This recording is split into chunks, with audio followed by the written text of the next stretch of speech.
Dobrodošli v naši današnji poglobljeni analizi. Pred nami je ena res neverjetna zgodba. Zgodba, ki je polna nekih ekstremnih kontrastov, zgodovinskih paradoksov in pa tistih res osupljivih preobratov. Govorili bomo namreč o Iranu. O državi, ki je v zgolj nekaj letih doživela tektonski premik. Od tiste izjemno bogate, dekadentne in prozahodne monarhije do stroge teokracije. In za tiste, ki radi raziskujejo mehanizme družbenih sprememb, je to verjetno ena najbolj fascinantnih študij primerov 20. stoletja. Ja, res je. Naša današnja podlaga za to raziskovanje je izjemno detajlen in analitičen članek avtorja Saša Dolenca z naslovom Iran v breznu diktature in revolucije. Prek tega vira bomo poskušali nekako razumeti, kako se je sploh zgodila ta preobrazba in predvsem, zakaj je današnja iranska družba ujeta v tako globoka protislovja. Preden pa se zares spustimo v te zgodovinske globine, je nujno, da postavimo eno zelo jasno pravilo te naše razprave. Absolutno. Ker gre za temo, ki je izjemno politično in pa seveda geopolitično občutljiva, ter je pogosto prepletena z zelo močnimi čustvi in nasprotujočimi si ideologijami, je naša misija danes izključno analitična. Tukaj se ne zavzema nobenih političnih strani. Točno tako. Ne levih, ne desnih, ne prozahodnih, ne protivladnih. Naša naloga je, da povzamemo in strogo objektivno analiziramo zgodovinska dejstva, mehanizme in dogodke natanko tako, kot so predstavljeni v našem viru. Razumeti je treba zgolj to, kako in zakaj so se stvari odvile, ne pa soditi o njih. Zgodovina se pogosto izkaže za najboljšega učitelja, če se ji prisluhne brez vnaprejšnjih obsodb. Ok, pa razčlenimo tole. Ko sem brala ta članek, sem se ustavila pri eni sliki. Slika iz leta 1971 je naravnost neverjetna in popolnoma postavi sceno za vse to, kar sledi. Smo v starodavnem Przdepolisu. Ja, tista zloglasna zabava. Iranski šah Mohamed Reza Pahlavi prireja eno najbolj razkošnih in, dobesedno megalomanskih zabav v moderni zgodovini človeštva. Praznujejo namreč 2500-letnico Perzijskega imperija in sredi puščave zgradijo neverjetno prestižno šotorsko mesto. Ampak to ni bil navaden tabor, a ne? Ne, kje pa? To je bilo... Hrano so dovažali neposredno iz znamenite pariške restavracije Maxims, najdražji šampanjec je tekel v potokih, stregli so pečenega pava, svetovni voditelji so se tam kupali v enem nepredstavljivem luksuzu. Dvor pa je želel svetu pokazati to podobo moderne, bogate, nezlomljive države. In medtem dobesedno ni daleč stran od tega puščavskega blišča, je ogromen del iranskega prebivalstva živel v globoki revščini in pomanjkanju. Ta vizualni kontrast, ta prepad med pariškim šampanjcem v rokah elite in lakoto navadnega prebivalstva je tista prva iskra, ki jasno pokaže, kako neverjetno odtujena je bila oblast od realnosti. Zanimivo tukaj pa je, kako neverjetno globoka je bila obveščevalna in politična slepota Zahoda glede odtujenosti. Zahodne sile so namreč celotno situacijo v Iranu presojale izključno skozi eno samo prizmo. In to je bila prizma hladne vojne. Ja, vse se je vrtelo okoli tega takrat. Točno. In za resnično razumevanje te slepote se je treba vrniti v leto 1953, k zloglasni operaciji Ajax.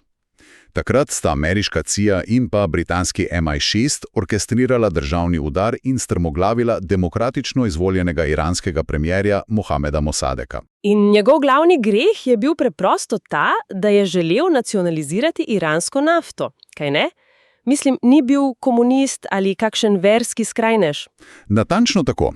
Želel je zgolj, da bi bogastvo od nafte ostalo v Iranu in ne v rokah britanskih korporacij.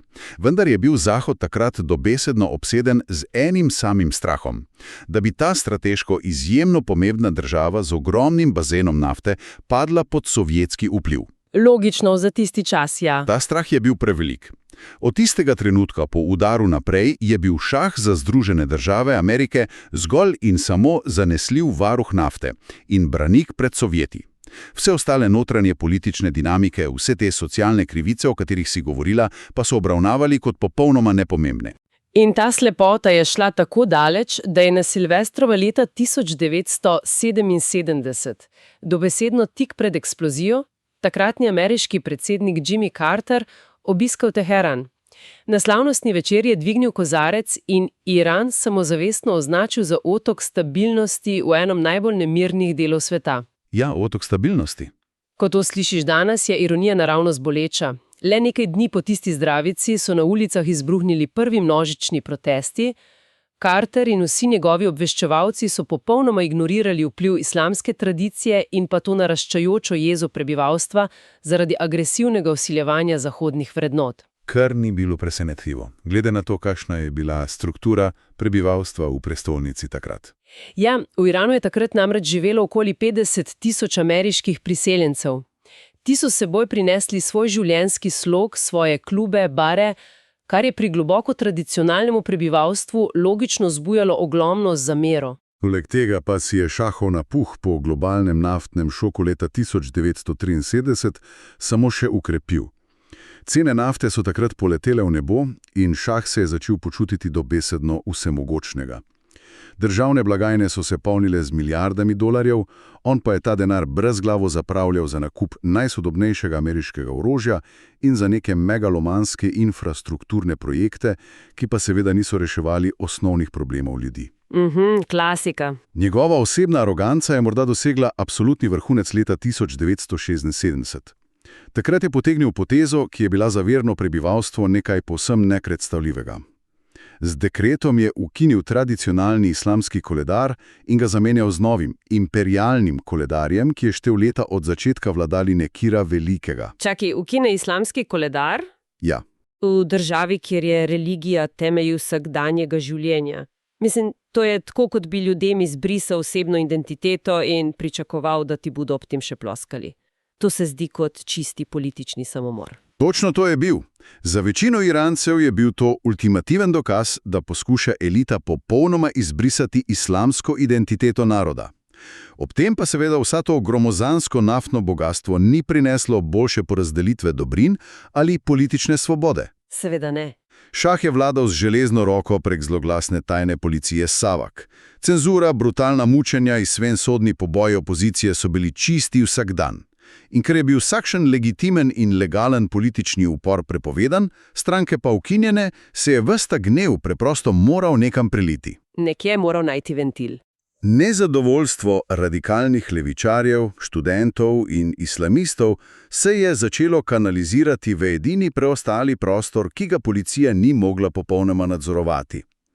Na ulice in predvsem v mošeje.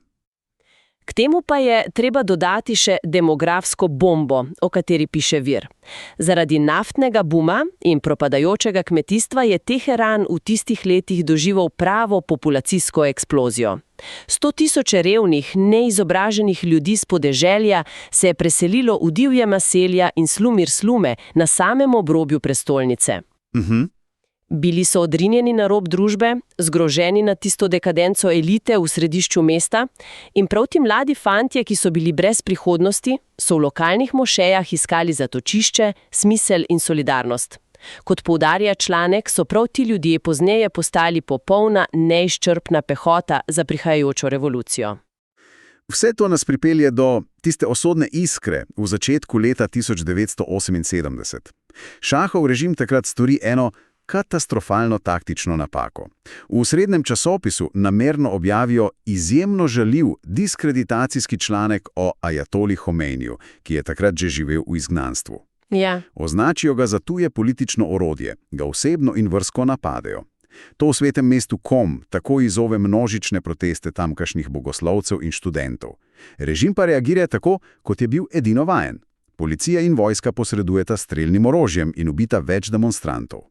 In tu se začne tista spirala. Točno. Natanko v tem trenutku se sproži en neverjeten, globoko usidran kulturni mehanizem. V šiitski tradiciji obstaja obred imenovan Arbajen. Gre za to, da se sorodniki in verniki zberejo na množičnem žalovanju natanko 40 dni po smrti pokojnika. In to je podatek, ob katerem se človek res zamisli. Ta mehanizem je namreč dobesedno paraliziral celotno državo. Torej, ko napoči ta 40. dan za žrtve pokola iz Koma, se zberejo na 10.000 ljudi v več mestih, da bi žalovali. In ker so množice ogromne, režim znova pošlje vojsko. Ja. Vojska znova strelja, znova so na tleh mrtvi, ampak čakaj malo. Če so spet mrtvi, to matematično pomeni, da se avtomatsko zažene nov 40-dnevni cikel, kaj ne? Natančno tako. Žalovanje postane protest, protest izzove nasilje in prinese smrt, ta smrt pa služi kot popolno kalendarski opomnik za novo masovno žalovanje čez točno 40 dni. To ni bil več običajen politični upor, to je postala dobesedno smrtonosna spirala. Noro. Če to povežemo s širšo sliko, vidimo, kako je ta samodejni avtomatizem žalovanja in nasilja sistematično, mesec za mesecem, teden za tednom, neumorno krhal temelje iranske monarhije. Režim se sploh ni imel kako ubraniti pred tem strogim ritmom, ker je vsak njihov poskus nasilnega zatrtja samo podaljšal in še okrepil naslednji cikl. Ta spirala nato doseže absolutno vrelišče v drugi polovici leta 1978. Najprej imamo avgustovsko tragedijo, ko v mestu Abadan do tal pogori kino Rex. V njem je bilo zaklenjenih več 100 ljudi in v grozljivih mukah umre okoli 500 nedolžnih žrtev. Strašljiva tragedija. Ja, in čeprav ni bilo takoj povsem jasno, kdo natančno je podtaknil ogenj, so ljudi v tistem vsesplošnem vzdušju nezaupanja in paranoje takoj in brez omahovanja obtožili Savak. Kmalu zatem sledi zloglasni septembrski črni petek. Na teheranskem trgu Jaleh se zbere ogromna množica. Vojska dobi ukaz in streljajo neposredno v ljudi. Ubije okoli 100 civilistov. Po tem pokolu poti nazaj preprosto ni bilo več. Začnejo se vse splošne stavke, celotna naftna industrija se popolnoma ustavi in šahova moč je efektivno zlomljena. Toda med tem, ko Iran doma dobesedno gori, se ključna ideološka in politična bitka odvija tisoče kilometrov stran. In kje? V nekem mirnem, zaspanem pariškem predmestju, imenovanem Neufile-le-Château. Ajatola Homeni je namreč živel tam v izgnanstvu. Tukaj pa postane res zelo zanimivo. Ja. Sedel je pod jablano na dvorišču in mojstrsko pletel svojo mrežo. Svetovnim medijem je nenehno dajal intervjuje. S pomočjo nekaterih sekularnih disidentov, ki so mu pomagali pri prevodih in stikih, je zahodnim novinarjem in intelektualcem prodajal podobo miroljubnega, nekakšnega islamskega Gandija. To je tisto, kar je resnično osupljivo za prebrati. Govoril je, da si želi zgolj svobodo, da ne želi vladati, da želi le konec diktature in vrnitev k demokraciji. In evropski intelektualci, celo tako briljantni umi, kot je bil slavni filozof Michel Foucault, so to iluzijo popolnoma kupili, kot da ne bi znali brati med vrsticami. Popolnoma so nasedli. Foucault je celo potoval v Iran in nato v uglednih časopisih navdušeno pisal o neki duhovnosti v politiki. Človek se vpraša, kako je mogoče, da je Zahodna akademija tako slepo nasedla. Mislim, to se zgodi, ko ljudje iščejo potrditev lastnih teorij v nečem, česar sploh ne razumejo. Zahodni intelektualci so bili izjemno kritični do zahodnega materializma in so v iranskem uporu videli neko čisto, skoraj romantično duhovno revolucijo. Popolnoma pa so spregledali tiste totalitarne potone. Kar je bila usodna napaka. Homenijeva ideološka inovacija pa je bila v resnici genialna in hkrati srhljiva. Pri tem gibanju namreč nikakor ni šlo le za neko starodavno, arhaično versko doktrino, ki bi se čudežno prebudila. Šlo je za izjemno moderno politično sintezo. V 60. in 70. letih so namreč bližnjevzhodni radikalni mislilci začeli združevati in prepletati zahodne revolucionarne koncepte z islamom. Torej so preprosto vzeli uvožene taktike in jim nadeli versko preobleko. Točno tako. Iz kitajskega komunističnega modela so prevzeli idejo dolgotrajnega, potrpežljivega izčrpavanja sovražnika, iz alžirskega boja za neodvisnost proti Francozom pa so se naučili, kako s provokacijami izzivati nesorazmerne povračilne ukrepe države. Čakaj malo, torej gverilsko izzoveš nasilje vojske, da potem ta ista vojska na ulici pretepe in pobije povsem nedolžne civiliste. Ja? Kar posledično razbesni in radikalizira še tisto najširšo, prej povsem apolitično javnost. Natanko, to je tisti radikalni mehanizem.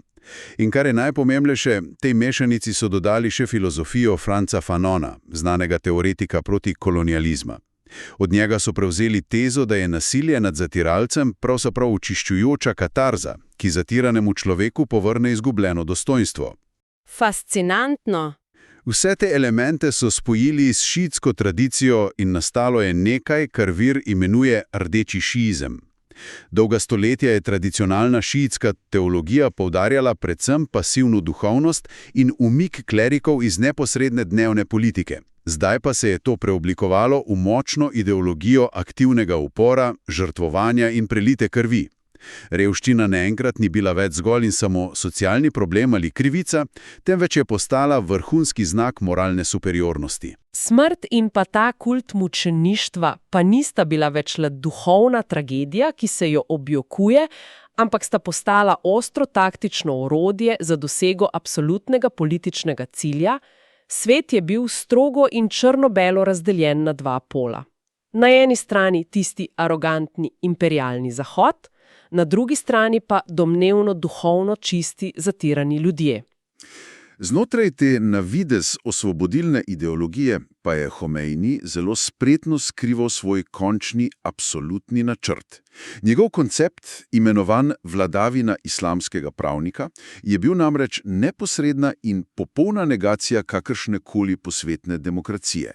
Njegova vizija je bila, da morajo najvišji verski učenjaki neposredno izvršno prevzeti oblast v državi. Vrhovna avtoriteta naj bi pripadla neizvoljenemu kleriku, katerega beseda bi bila dobesedno božji zakon in nad katero ne bi bilo nobene človeške pritožbe. To vizijo absolutne teokracije je izjemno skrbno prikrival pred svetovno in domačo javnostjo, vse dokler ni bil njegov položaj po zmagi revolucije popolnoma neomajen. In ta prehod od upora do prevzema oblasti se zgodi z neko bliskovito hitrostjo. Januarja 1979 Šah, ki je bil takrat že zelo fizično bolan zaradi prikrite levkemije in pa popolnoma psihično zlomljen, s solzami v očeh zapusti Iran. Samo 2 tedna kasneje, 1. februarja, se Homeini z letalom družbe Air France zmagoslavno vrne v Teheran. Ja. Na ulicah ga pričaka večmilijonska množica v popolni ekstazi. In mislim, da je vsem ostalo v spomninu tisto dogajanje na letalu, ko ga zahodni novinar vpraša, kaj čuti ob tem zgodovinskem povratku po tolikih letih, Homeini pa s popolnoma ledenim izrazom na obrazu odgovori z eno samo besedo. Nič. Ta hladen odgovor je bil popoln uvod v tisto, kar je sledilo. Zmago nad Šahom je namreč dosegla zelo pisana koalicija študentov, marksistov, liberalcev, klerikov in seveda bazaristov, torej tisti tradicionalni, izjemno močni trgovski sloj, ki je obvladoval iransko ekonomijo in tržnice. Res neverjetna mešanica. A takoj, ko je Šah padel in je bila moč prevzeta, je Homeini začel sistematično in neusmiljeno čistiti svoje nekdanje zaveznike. Tisti, ki so pomagali zrušiti staro oblast, so dobesedno čez noč postali sovražniki nove. Tragično je pa predvsem to, kaj se je zgodilo ženskom.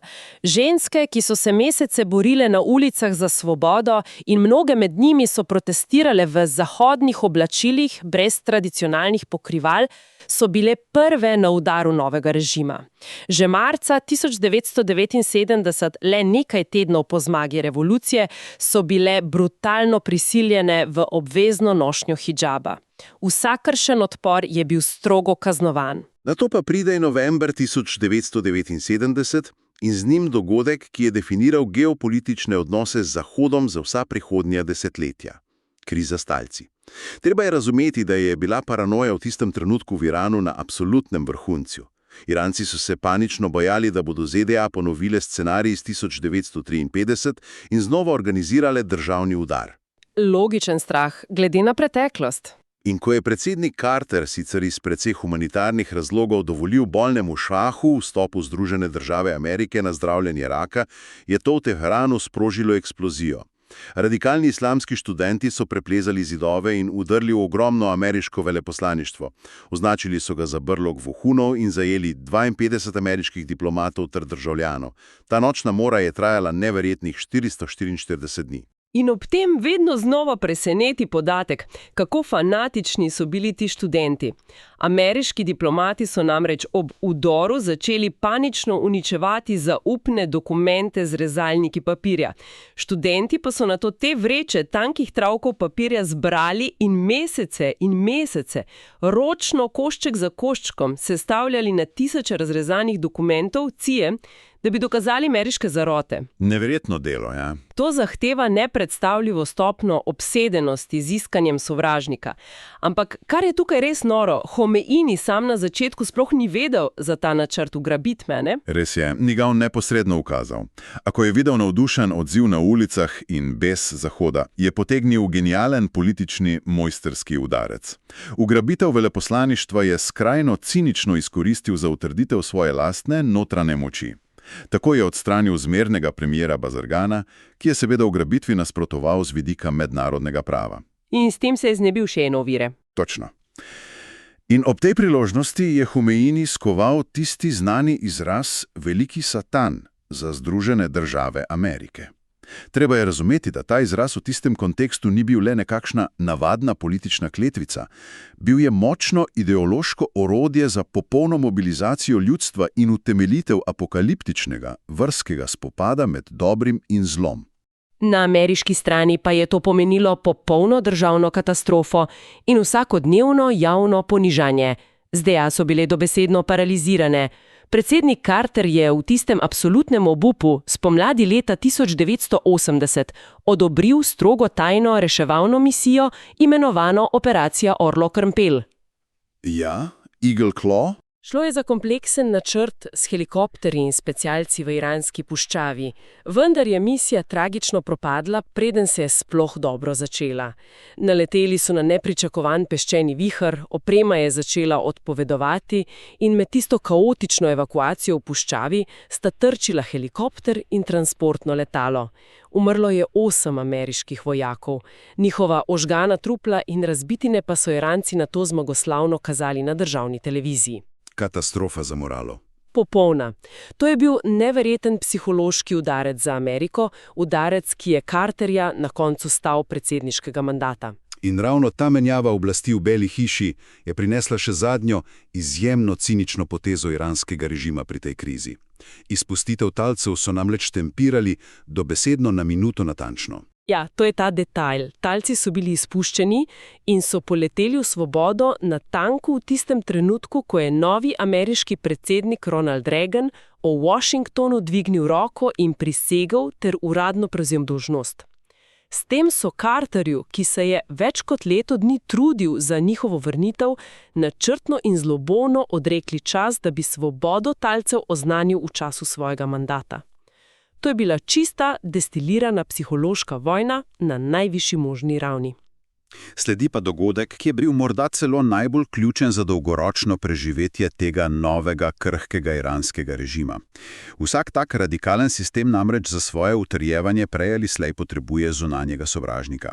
In prav v trenutku največje notranje paranoje se je zgodilo nekaj, kar je teokracijo dejansko rešilo. Vojna. Septembra 1980 je iraški diktator Saddam Hussein napadel Iran. Pričakoval je hiter padec oslabljene iranske vojske, ki je po revoluciji ostala brez častnikov, in upal na razdeljenost iranske družbe. Toda ta invazija je imela ravno nasprotno učinek.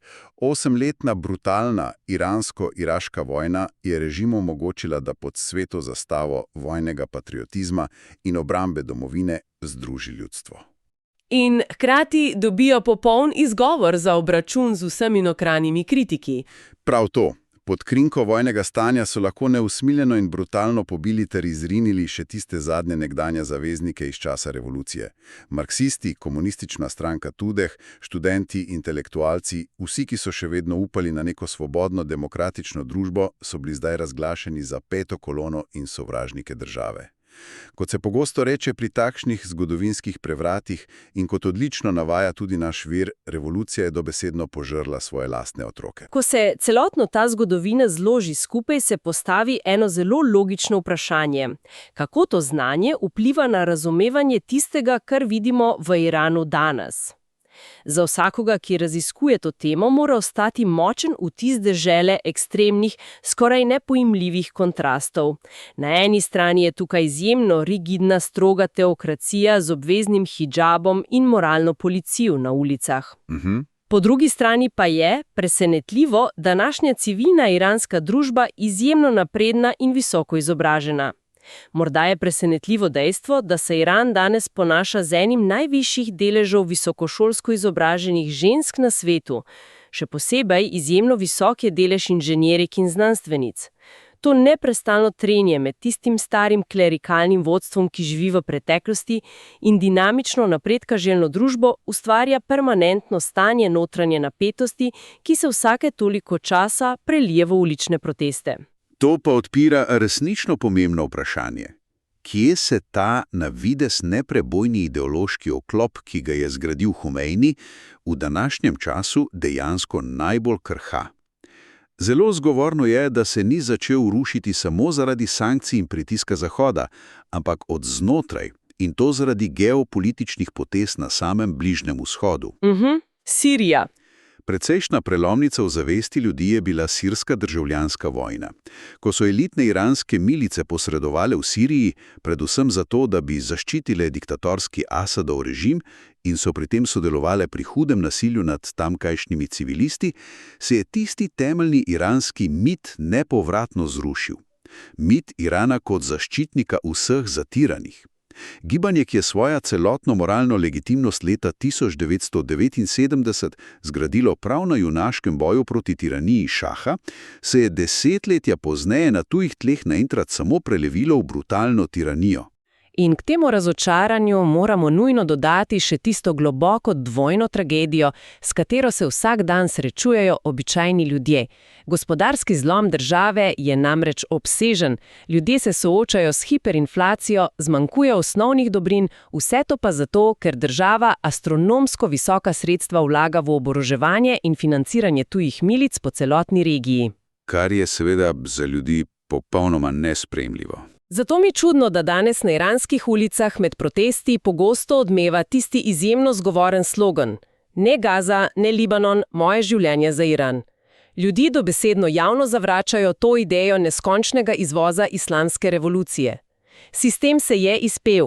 Imamo režim, katerega elita pogosto uživa v nepredstavljivem bogatstvu, podobno kot nekoč šahov dvor. Od navadnih državljanov pa hinavsko pričakuje skrajno askezo, žrtvovanje in čaščenje kulta smrti. Mladi v Iranu pa vsem tem zahtevajo nekaj popolnoma preprostega. Ne zahtevajo ideologije, zahtevajo zgolj normalno, dostojanstveno življenje. Posledica vsega tega je, da sta akademska in civilna sfera danes v Iranu popolnoma odrezani in ločeni od uradne državne doktrine. Gre za dve vzporedne resničnosti.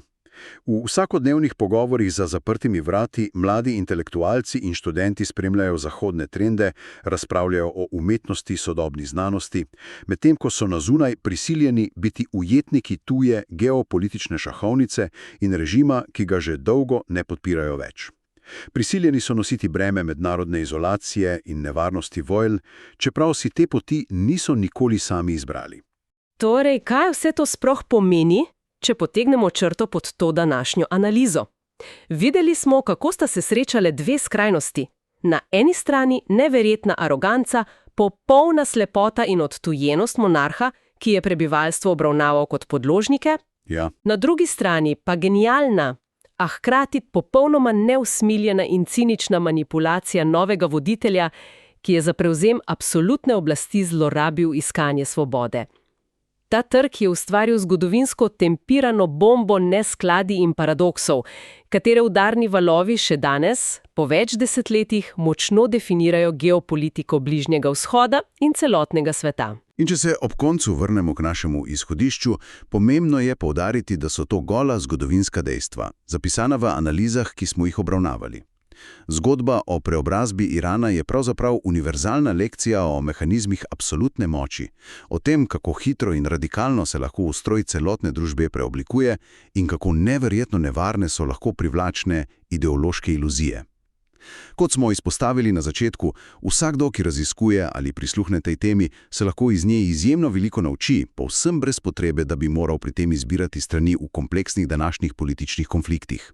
Scenografija in tehnologija se skozi čas morda spreminjata, toda temeljna narava politične moči in človeške manipulacije ostaja ista. Za zaključek pa je tu še ena po mojem mnenju provokativna misel, ki kar kliče po nadaljnjem globljem razmisleku in neposredno nadgrajuje to, kar smo danes raziskovali. Iz te zgodovine je jasno razvidno, kako je ajatola Homeini leta 1978 mojstrsko uporabil tisto najnaprednejšo komunikacijsko tehnologijo svojega časa. Svoje govore je snemal na kasete v mirnem pariškem predmestju, te kasete so nato tihotapili v Iran in jih množično predvajali po mošejah. Kasete so bile njihov internet, dejansko. Skupaj z nekaj skrbno izbranimi intervjuji za tuje medije mu je uspelo Zahodu prodati popolno iluzijo samega sebe kot demokratičnega rešitelja. Vse to v dobi, ko še ni bilo interneta. Ob današnji bliskoviti tehnologiji, ob poplavi neverjetno prepričljivih deepfake videoposnetkov, algoritmičnih mehurčkih in instantni globalni komunikaciji, se človek nehote vpraša, bi lahko kakšen sodobni politični inovator danes z vsemi temi novimi orodji orkestriral še bistveno bolj prepričljivo in nevarno globalno prevaro. Ali pa je morda po drugi strani, v dobi, ko ima dobesedno vsak državljan v roki pametni telefon s kamero in dostop do informacij, takšna absolutna, skrita in enoumna manipulacija, kakršno je izvedel Homeini, postala popolnoma nemogoča? To je res odlično vprašanje. Je vprašanje, ki odpira povsem nova obzorja za vse, ki radi raziskujejo informacijsko vojno.